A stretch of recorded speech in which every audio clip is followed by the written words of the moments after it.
America అధ్యక్ష ఎన్నికల అభ్యర్థులు డొనాల్డ్ ట్రంప్, జో బైడెన్ మధ్య తుది సంవాదం నాస్విల్లేలో జరిగింది. 2 నిమిషాల పాటు అంతరాయం లేకుండా మాట్లాడే నిబంధనతో ఈ చర్చ సాగింది.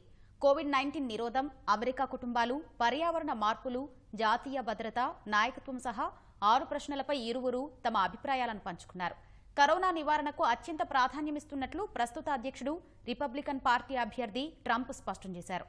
అధికారంలోకి రాగానే కరోనాను నిర్మూలించే పటిష్ట చర్యలను తీసుకుంటానని డెమోక్రటిక్ పార్టీ అభ్యర్థి జో బైడెన్ స్పష్టం చేశారు. ఇమిగ్రేషన్ పాలసీపై వాడివడి చర్చ జరిగింది. Closed up the greatest economy in the world in order to fight this horrible disease that came from China. Have a problem that's a worldwide problem. This is a worldwide problem. But I've been congratulated by the heads of many countries on what we've been able to do. We have a vaccine that's coming. It's ready. It's going to be announced within weeks, and it's going to be delivered. We have Operation Warp Speed, which is the military is going to distribute the vaccine. We're in a situation where there are 1,000 deaths a day now, and there are over 70,000 new cases per day. And we're in a circumstance where the president thus far and still has no plan, no comprehensive plan. What I would do is make sure we have everyone encouraged to wear a mask all the time. I would make sure we move in the direction of rapid testing, investing in rapid testing. I would make sure that we set up national standards as to how to open up schools and open up businesses so they can be safe. Virus నియంత్రించాల్సింది పోయి కరోనాతో కలిసి జీవించడం నేర్చుకోవాలని ప్రజలకు Trump చెప్తున్నారని Joe Biden మండిపడ్డారు. అయితే వైరస్ బారి నుంచి యువత, ప్రజలు భారీ సంఖ్యలో కోలుకుంటున్నారని ట్రంప్ వెల్లడించారు. He says that we're learning to live with it. People are learning to die with it because he's never said, he said it's dangerous. When's the last time? Is it really dangerous still? Are we dangerous? You tell the people it's dangerous now? What should they do about the danger? And you say, I take no responsibility. He thinks we are in control. We're about to lose 200,000 more people. I take full responsibility. It's not my fault that it came here. It's China's fault. They kept it from going into the rest of China for the most part, but they didn't keep it from coming out to the world, including Europe and ourselves. I learned a lot. Great doctors, great hospitals, and now I recovered. 99.9% of young people recover. 99% of people recover. We have to recover. We can't close up our nation. We have to open our school, and we can't close up our nation, or you're not going to have a nation.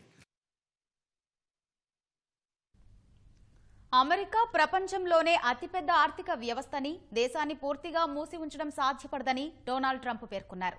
మౌలిక వస్తువుల కల్పన జరగకుండా సురక్షితంగా దేశాన్ని తెరవడం సాధ్యపడదని అభిప్రాయపడ్డారు. We can't keep this country closed. This is a massive country with a massive economy. People are losing their jobs. They're committing suicide. There's depression, alcohol, drugs at a level that nobody's ever seen before. There's abuse, tremendous abuse. We have to open our country. He wants to close down. He'll close down the country if one person in our massive bureaucracy says we should close it down. We ought to be able to safely open, but they need resources to open. You need to be able to, for example, if you're going to open a business, have social distancing within the business. You need to have, if you have a restaurant, you need to have plexiglass dividers so people cannot infect one another. You need to be in a position where you can take testing rapidly and know whether a person is in fact infected. You need to be able to trace. You need to be able to provide all the resources that are needed to do this. And that is not inconsistent with saying that we're going to make sure that we open safely. America సరిహద్దులకు వచ్చిన వలసదారుల చిన్నారులను తల్లిదండ్రుల నుంచి Trump వేరు చేశారని democratic అధ్యక్ష అభ్యర్థి Joe Biden మండిపడ్డారు. జో బైడెన్ వ్యాఖ్యలను ట్రంప్ తప్పుపట్టారు. ఆ చిన్నారులు సురక్షితంగా ఉన్నట్లు ట్రంప్ స్పష్టం చేశారు. These 500 plus kids came with parents. They separated them at the border. And it makes us a laughing stock and violates every notion of who we are as a nation. Let me ask you a follow-up question. They did it. we changed the policy. Your response they to did that? it. We changed. did not They built the separate cages. they, who built the cages, Joe? Let's talk about what Who we're built the talking about. cages, Let's Joe? talk about what we're talking about. What happened? Parents were ripped, their kids were ripped from their arms and separated. And now they cannot find over 500 sets of those parents, and those kids are alone. Nowhere to go. Nowhere to go. It's criminal. It's criminal. Let me Now seconds, we and brought then I need to ask reporters, you. everything. They are so well taken care of. They're in facilities that were so clean. But some and of them have gotten haven't been such good. reunited But with their just ask families. one question. Who built the cages? I'd love you to ask him that. Who built the cages?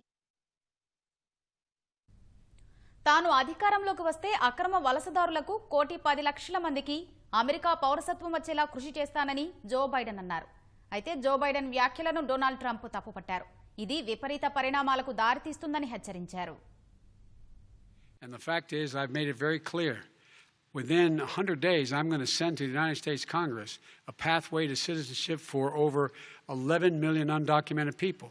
And all of those so-called dreamers, those DACA kids, they're going to be immediately certified again to be able to stay in this country and put on a path to citizenship.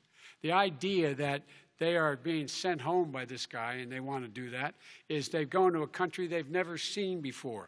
They've been here. Many of them are model citizens. Over 20,000 of them are first responders out there taking care of people during this crisis.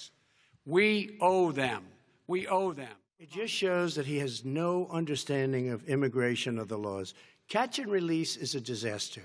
A murderer would come in, a rapist would come in, a very bad person would come in. We're going to give you a court case. When you say they come back, they don't come back, Joe. They never come back. Only the really, I hate to say this, but those with the lowest IQ, they might come back. Okay, But they're President very, Trump, let's very give few. Vice President Biden a chance to